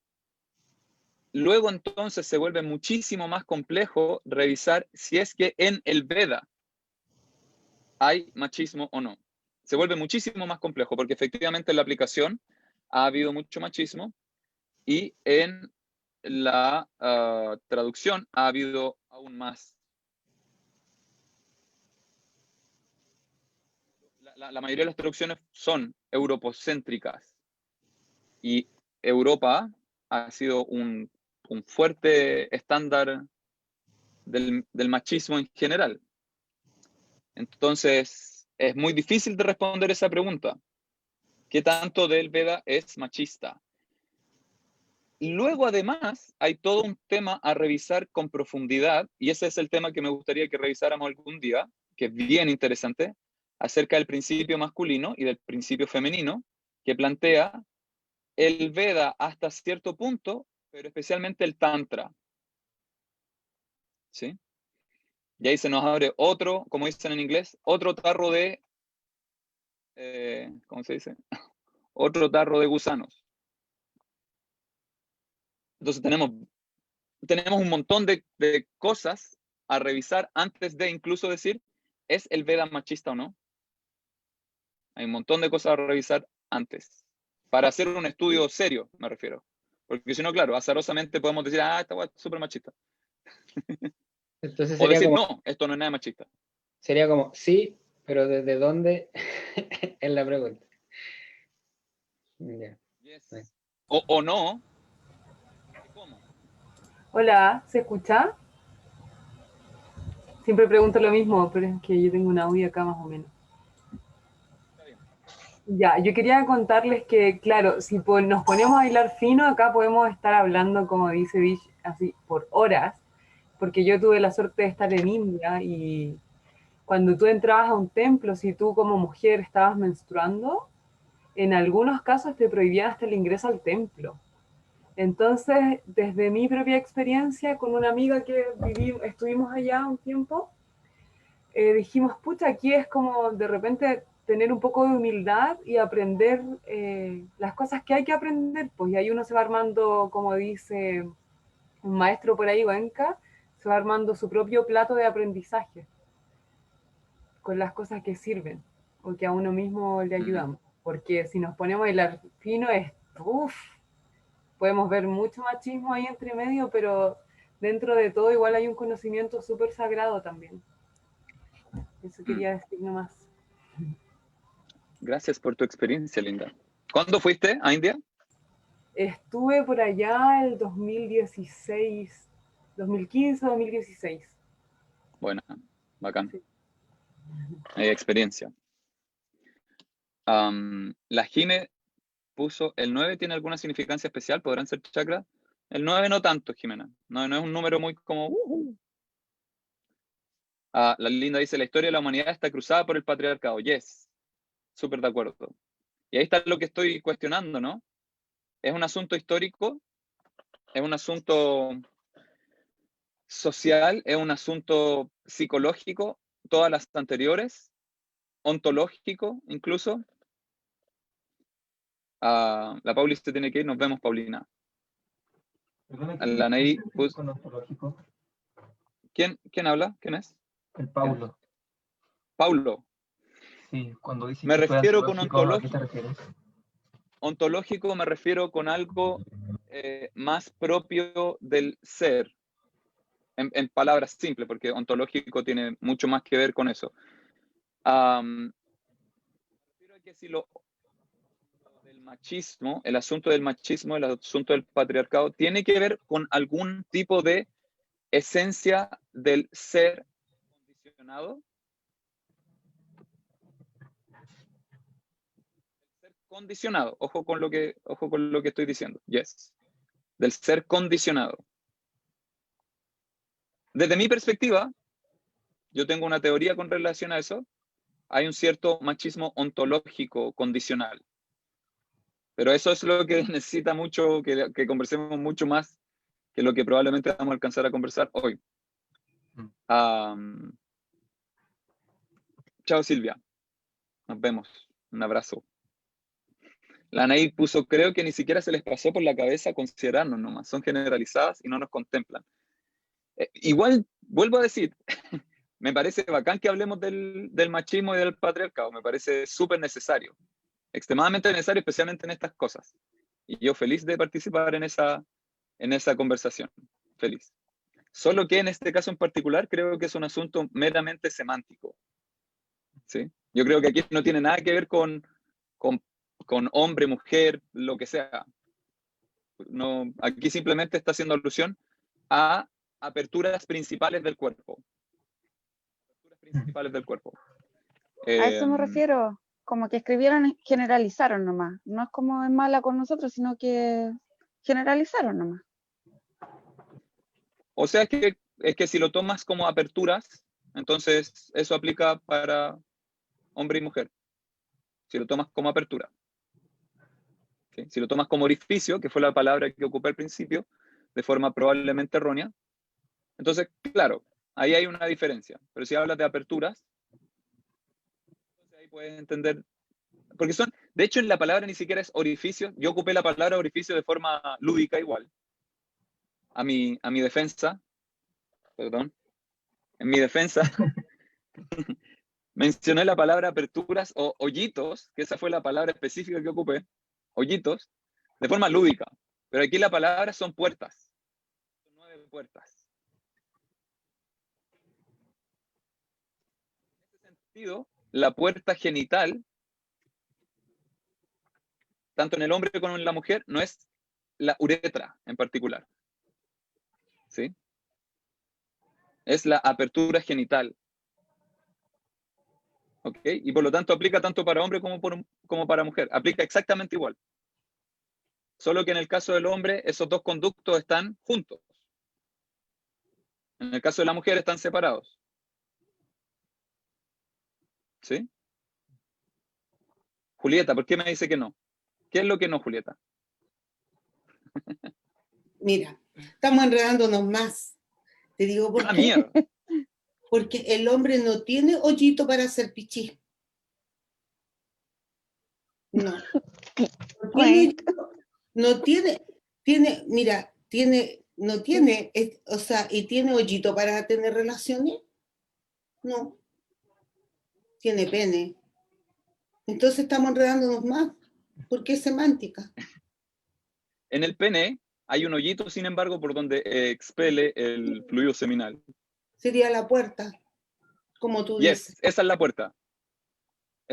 Sí, la linda me dice, te metiste en un bosque y yes. Sí, pero ahí literal está. no es puerta, o sea, porque no es así, pero no importa. Y se acabó la weá, ¿qué tanto? Sí. ¿Y qué tanta weá? Se acabó nomás, pues no es puerta. No es puerta, no es hoyito. No, o sea, hay hoyito. Lo que sí, tiene el hombre en el órgano genital no es puerta. Caso cerrado. Es puerta, pero es pene. No es. Por eso yo decía centro energético mejor. Y chakra. Ay, señor. Bueno, eso, pues así con las 9, con los 9. ¿Qué pasó, Pau? Con las ¿La 9. Pau está diciendo algo? Ah. Centro energético, sí, mejor. Centro energético. No son centros energéticos. No son centros energéticos. técnicamente hablando, son lugares por donde información puede salir o información puede entrar. Esa es la idea de puertas. Sí. Igual que los chakras. No necesariamente. No necesariamente. Percepciones. Estamos ¿Cómo? peor. ¿Quién está hablando? ¿La Jimena? ¿Quién habló? Son como interpretaciones finalmente. Sí. Sí, lo que pasa con los chakras, porque ahí ya otro tema más. ¿Eh? Ustedes Sí, les pues no, gusta igual la no, weá, porque- vamos a estar hasta las 10. Quedémonos con el patriarcado mejor. Sí, quedémonos con el patriarcado. Pero bueno, los chakras son otra cosa. Y de hecho, el tema de los chakras es otro tarro de gusanos. Sí, Otra caja de Pandora. Porque la idea de los chakras que conocemos ahora en Occidente no necesariamente es la idea de los chakras más contemplada en los textos antiguos y es una versión mucho más moderna. Entonces ahí ya tenemos otro cacho más. Pero ya quedémonos con el patriarcado. Entonces, ese es más fácil. ¿Dónde lo viste? Yes. Toda la aplicación, muchas aplicaciones del Veda han sido atravesadas por el machismo y el patriarcado. Muchas traducciones, mayoritariamente, de filosofía védica han sido atravesadas por el machismo y el patriarcado. Implica aquello que esa filosofía védica es machista y patriarcal. Eso es lo que habría que revisar a través de un análisis fino. ¿Sí? Y que requiere harta fineza, harta. Sí. Porque es muy fácil ir para cualquier lado. Yo lo he observado a través de los años del estudio. Es muy fácil ir para cualquier lado. ¿Sí? Vish podría ser, o Yes. sea, su símil un poco con la Biblia y todos los escritos que se encontraron después, que también hay una interpretación muchas veces de estos documentos históricos que se han ido encontrando en el fondo. Porque igual hay interpretaciones y también como se dice mucho este tema de que hay otros textos que estaban ocultos, etcétera, y como que se toma y se muestra y se transmite en el fondo de manera escrita, oral, y ahí va la interpretación obviamente del momento cultural que cada, no sé, etapa de la vida de los seres humanos fuimos como atravesando. Yes. Hay de aquello en el sentido histórico. No sé si hay mucho de aquello en el sentido filosófico. No es mi intención comparar filosóficamente la Biblia con los textos védicos, pero sí a nivel histórico, No, pero y es esto como ocurre con lo que atravesar sea. el patriarcado, claro, es como Yes. tomas la información y la llevas con esta como, en el fondo, este sistema de creencias, y tomas e interpretas, más allá que no tiene nada que ver filosóficamente y todo, pero sí como lo atraviesa el patriarcado y toma esta sabiduría y la utiliza, etcétera, etcétera. Eso. Yes. Paloma se tiene que ir. Muchas gracias, Paloma, por estar. Abrazos. Paloma, tú misma le diste con Paulo, los dos ahí se fueron con el 9-10 y dejaron la media cagada ahora. Pero antes de irme quisiera decir algo. Igual quiero decir Diga. que por lo que sé, digamos, la élite, quienes escribieron los Vedas, era eso, también una élite, ¿no? Entonces, finalmente, o sea hacia las mujeres, o sea como hacia los demás, de alguna manera había como esta cosa cerrada de que solamente algunas personas podían recibir este conocimiento sagrado, ¿cierto? Y lo bajaban a través de la escritura, que antiguamente era una sabiduría que se traspasaba en forma oral. Entonces, de alguna manera igual hay una sectorización, digamos, del conocimiento y del querer como mantenerlo en esta élite. Hay, y de nuevo, se requiere, sí, es que es un súper, a mí me encantan estos temas, me encantan, porque mezclan lo histórico con lo filosófico o conceptual, entonces es muy complejo el acto de como verlos por separado y distinguirlos, ¿sí? Entonces, por ejemplo, Paloma, en relación a lo que dices, en un momento histórico ocurre una división mucho más explícita, concreta, de estos grupos que podían estudiar y transmitir el Veda. Desde mis propios estudios, eso ocurre a nivel histórico posterior a la manifestación o expresión de los Vedas en sí mismos. Y de eso hay un montón también de estudios históricos. Entonces, por ejemplo, para presentar un ejemplo, en la actualidad, las líneas o las sectas más tradicionales, ortodoxas, védicas, no permiten el estudio por parte de mujeres del Veda. Lo que tú estás diciendo reafirma lo que tú estás diciendo. Las mujeres no pueden recitar Veda, ni pueden estudiar Veda. Bajo esta misma premisa, ninguno de nosotros podríamos estudiar Veda para esas líneas, que son las líneas más ortodoxas. Es decir, para nosotros recitar los mantras que cantamos al principio, eso es sacrilegio. ¿Por qué para nosotros? Porque nosotros no nacimos en familias donde se traspasaba el Veda de generación en generación y provenimos de familias mundanas, materialistas, etc. ¿Sí? Esa es para la perspectiva más ortodoxa. Pero también tienes otras tradiciones que tienen un sustento histórico donde no aplica aquello, y occidentales podemos recitar Veda, mujeres pueden recitar Veda. Por ejemplo, uno de los profes con los que nosotros estudiamos, las mujeres, él explica que originalmente, no tradicionalmente, porque ahí es fácil confundir las palabras. Originalmente, la mujer también podía recitar, igual que el hombre, recitar de la misma forma Veda, aprender Veda y enseñar Veda, entregar Veda, utilizar, no sé si conocen este cordón sagrado, Upanayana, que es un requisito ritualista para la recitación de Veda, y esto se considera casi genéricamente en India actual. La mujer no puede ocupar Upanayana, o Upavita, técnicamente hablando del cordón. Hay elementos históricos y textuales donde se muestra que la mujer sí originalmente ocupaba. Upavita también, ¿sí? Entonces las mujeres eran idénticas de sacerdotisas que el hombre a nivel original en términos de recitación.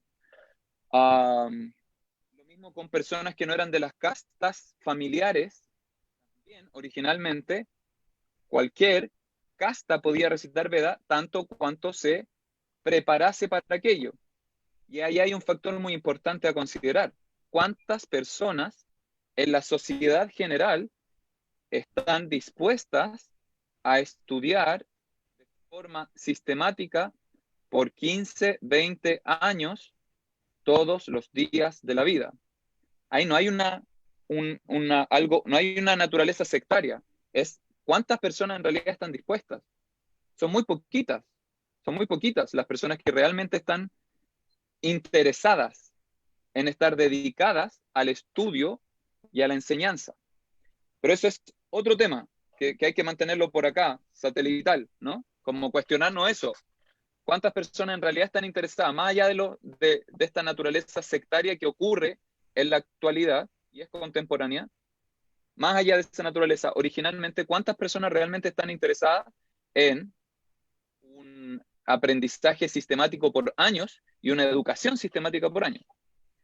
Entonces, al parecer, originalmente era muy distinto a lo que es en la actualidad y lo que conocemos como la historia en general del Veda, Paloma. Y eso necesita ser revisado, necesita ser cuestionado, ¿sí? Porque la concepción actual del Veda está extremadamente teñida por un concepto europeo de análisis del Veda. Y eso es algo que tenemos que tener muy, muy presente cuando estudiamos Veda.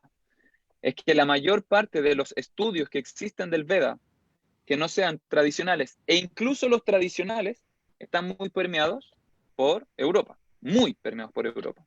Y por lo tanto hay mucho de europocentrismo, hay mucho de machismo, hay mucho de concepciones materialistas de temáticas que en realidad no tienen originalmente esa connotación.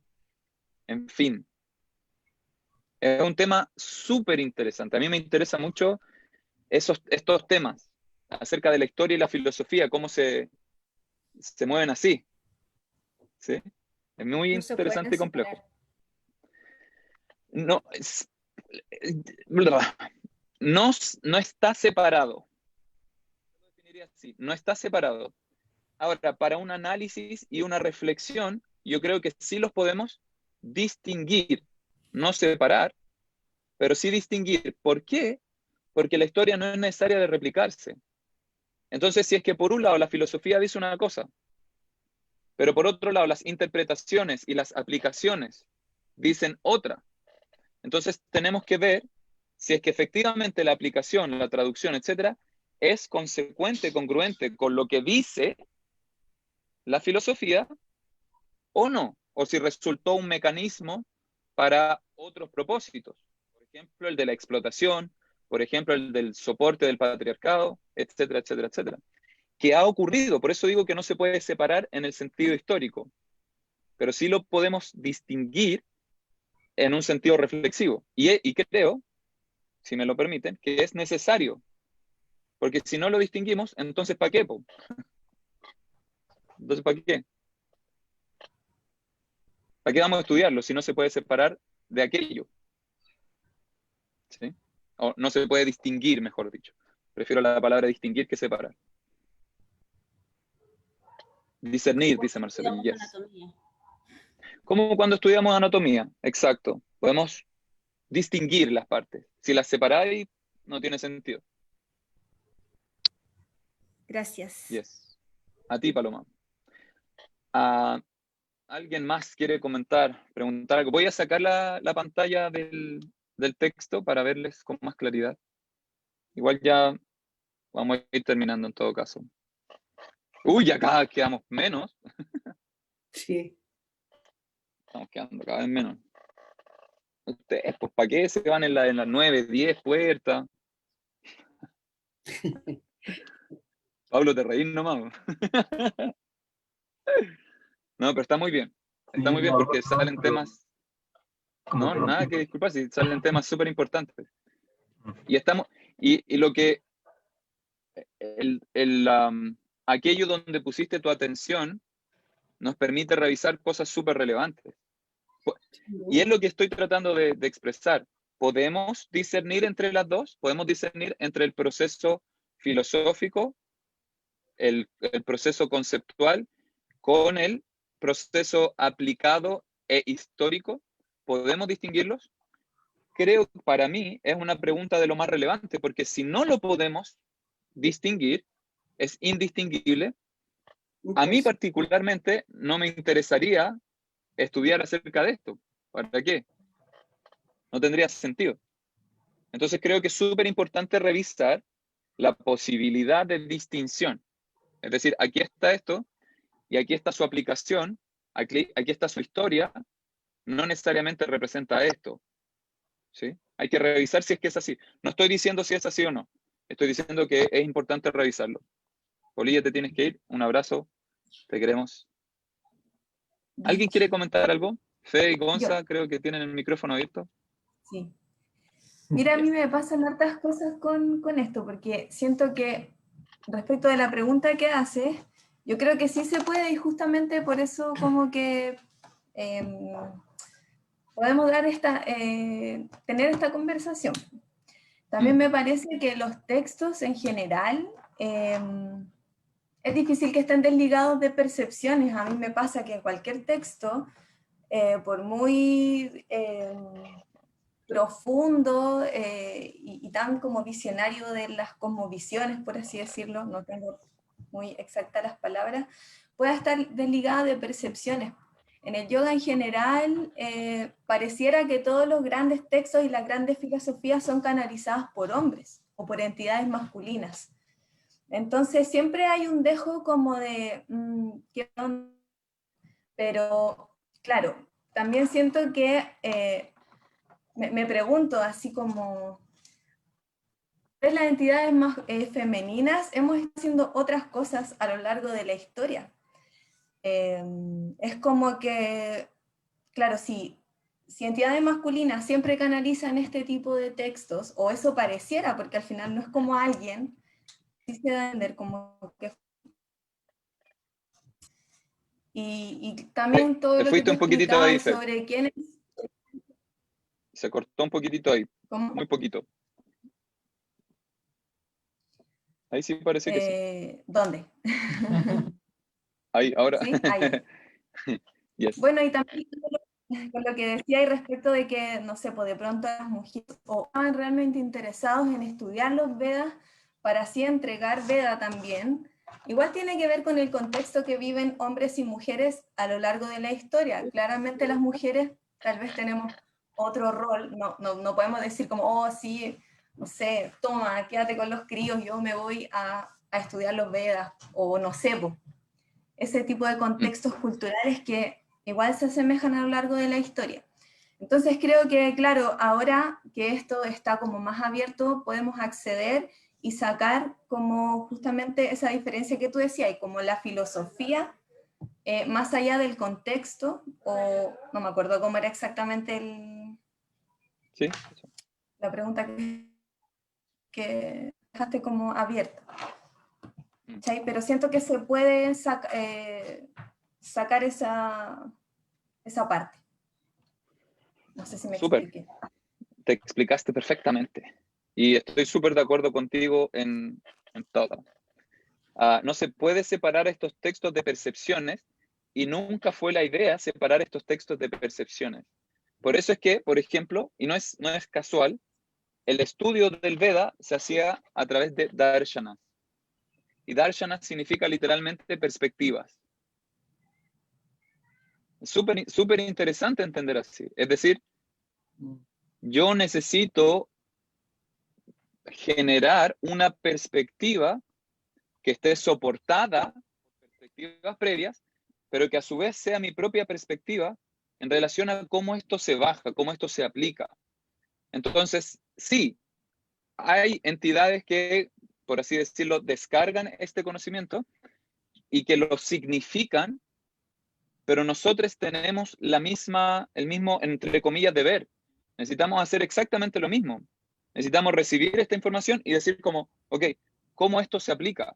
No, nunca en la perspectiva del Veda la idea fue poner información, meterlo en la cabeza y chao. Claro. Nunca fue la idea. La idea es significarlo, es decir, es cómo esto aplica, cómo es que yo entiendo esto. ¿Sí? Y eso no es algo que se busca eliminar en el estudio védico, por el contrario, es algo que se debería tratar de generar. Vuelvo a decir, van a haber tradiciones que son más cerradas, duras, Claro. cuadradas, pero van a haber tradiciones de estudio védico que van a ser más abiertas y que van a fomentar la contextualización del conocimiento. Eso por una parte. Entonces, desde mi observación, el hecho de que existan percepciones en relación a la filosofía no es algo negativo, por el contrario, es lo que nos permite significar la filosofía. Para dar un ejemplo, Krishna, cuando termina de entregarle todo el conocimiento a Arjuna, le dice, ahora te he explicado todo esto, ahora tú lo que consideres más apropiado. Todo esto fue mi opinión. Krishna le está diciendo, todo esto fue mi opinión. Ve si esto significa para ti algo relevante o no. Entonces Arjuna le dice, sí, perfecto, fue súper significante. Pero Krishna le da la oportunidad de decir, no, ¿sabéis qué? Todo esto que me dijiste me vale X. ¿Sí? Entonces, el desarrollo de la perspectiva y de la reflexión es fundamental. 2, efectivamente a nivel histórico, y aquí vuelvo a decir, el conflicto de cuando hablamos de lo histórico, porque lo histórico está definido casi exclusivamente por aquello que tenemos presente. Ahora, ¿sí? Entonces es muy complejo de determinar cómo era antes. Muy complejo, porque el cómo era antes está descrito por personas que están ahora. Y personas que están ahora con sus propias cosas, digamos.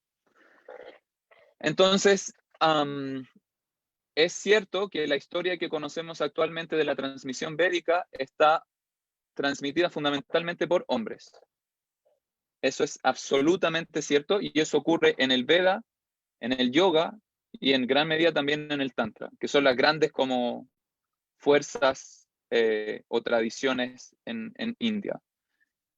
Ha sido transmitido por hombres. No es excluyente, pero sí se ha excluido en la historia actual las referencias a mujeres. Eso sí es un hecho. Históricamente tú puedes investigar por ti misma, puedes investigar y hay un montonazo gigante de figuras femeninas que han sido invisibilizadas. ¿Sí? Por ejemplo, solo para entender, y de hecho por ahí hay una imagen que a mí me gusta mucho y que la pongo en varias partes, todo el linaje, toda la tradición de una de las sampradayas Vaishnavas, es decir, de personas que contemplan a Vishnu o Krishna como esa supraconciencia, los Shri Vaishnavas, ellos, la entidad que transmite el conocimiento filosófico y práctico de ese linaje es una mujer, es Lakshmi, ¿sí? Es una Devi, es una diosa. Y así ocurre en un montón de otros lados, con Gargi, Maitreyi,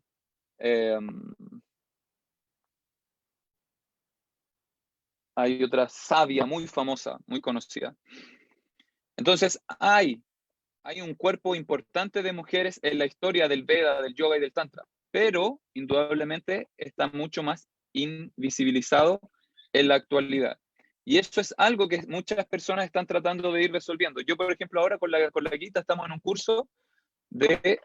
curso académico de yoga y la mujer, que está haciendo un revisionismo en relación a la historia de la mujer, la figura de la femineidad o de lo femenino dentro del yoga y el Veda, etc. Y hay un montón de cosas que no están presentes cuando hablamos acerca de la historia del yoga, la historia del Veda, la historia de X. ¿Sí? Yes. Eso quería comentar con relación a lo que dijiste, Fe. Eso es lo que se me viene a la mente por ahora. Pero sí es cierto que indudablemente han habido más figuras, por lo menos lo que tenemos ahora. Mirabai, dice Raga. Mirabai, más que filósofa, una Vaishnava, una devota de Vishnu que era muy, muy potente. Tenía éxtasis trascendentales. Hay, por ejemplo, en mi tradición, y esto de no, haciendo autocrítica desde dentro, pertenezco a una tradición filosófica práctica tántrica védica. ¿Sí? Es tántrica védica, Vaishnava. En esta tradición hay un montón de figuras figuras femeninas de mujeres que eran gurús, ¿sí? Que eran maestras espirituales, porque a veces dicen, no, porque tiene que ser, actualmente muchas veces algunas líneas dicen, bueno, pueden haber gurús de mujeres para mujeres, pero los hombres pueden iniciar a hombres y mujeres. Y no es el caso de aquello que ocurría históricamente, por lo menos en esta tradición a la cual yo pertenezco, donde mujeres podían iniciar a hombres y a mujeres. Y aquí haciendo la autocrítica, pero en esta misma tradición a la que pertenezco actualmente, bueno, sí, a nivel filosófico por lo menos, no tanto a nivel institucional, tiene todo ahora está todo como una pelea institucional de si es que las mujeres pueden o no iniciar. Y hay todo un debate de si pueden o no, y por qué sí y por qué no, cuando a nivel histórico vemos que habían en los orígenes de la tradición por lo menos 5 a 6 figuras prominentes. No solo gurús, acharyas. Acharya significa guru de gurús. Y eran acharyas, gurús, que tenían discípulos hombres, mujeres, etc. Entonces es súper interesante cómo la historia se invisibiliza por todos lados. ¿Sí? Y no es casual. No es para nada casual. Gracias. De nada. Marcelo dice, ¿cuál es el nombre de esa tradición? La tradición es Gaudiya Vaishnava. Gaudiya Vaishnava. O el Gaudiya Vaishnavismo. ¿Sí? Que fue presentado en Occidente como el movimiento Hare Krishna.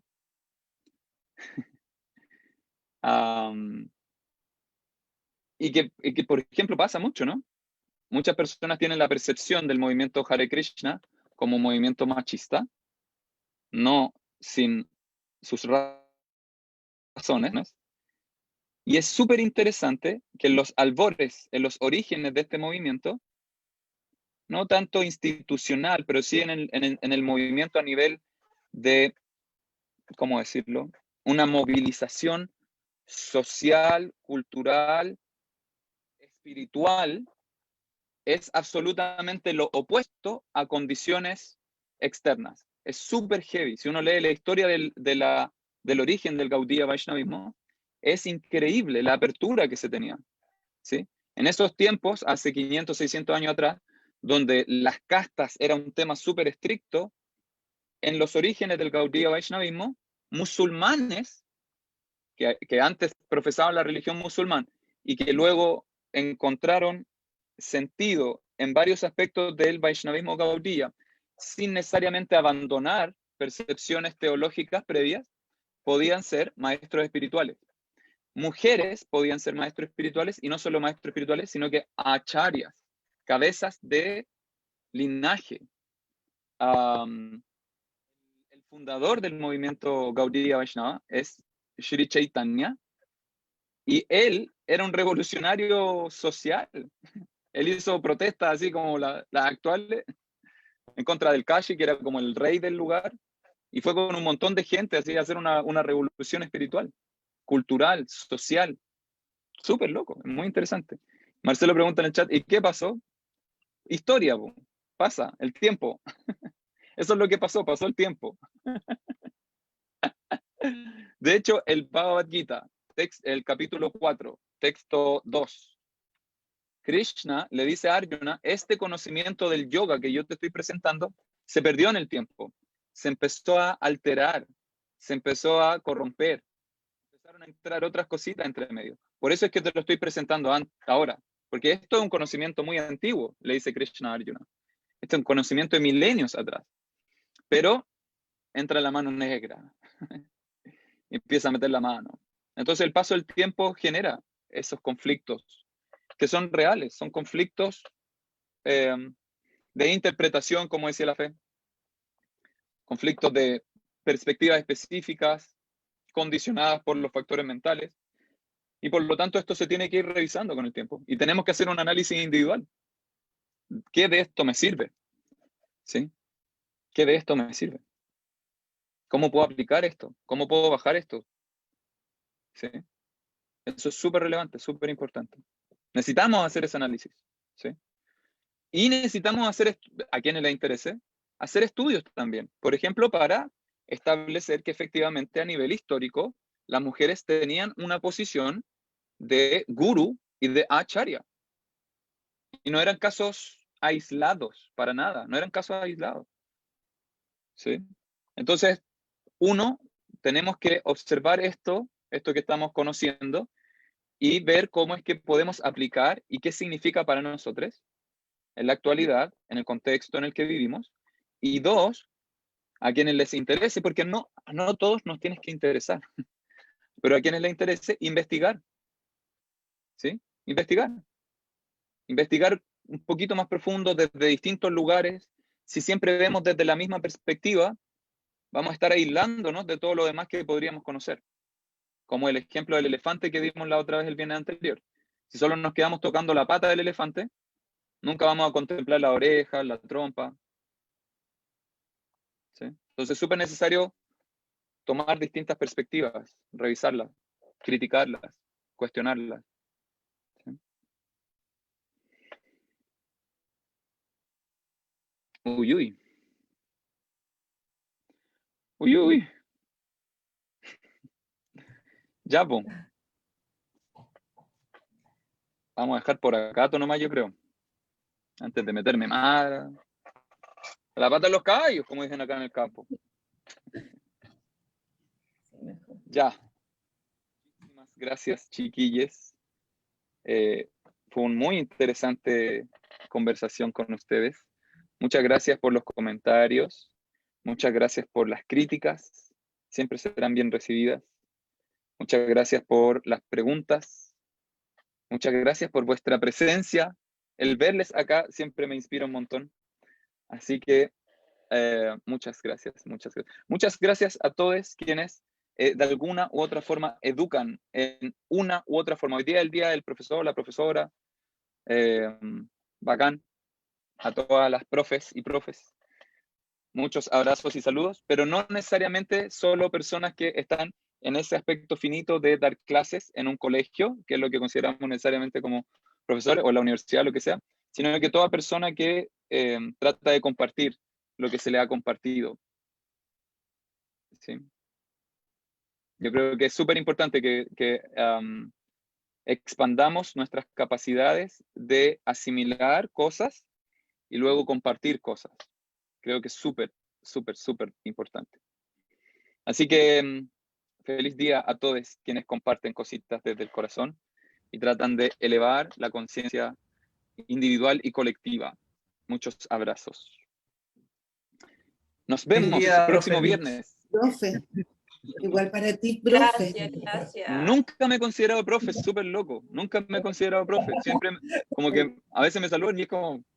¿Quieres ser maestro entonces? Claro, sí, maestro. Ahí estamos. ¿Te cachai?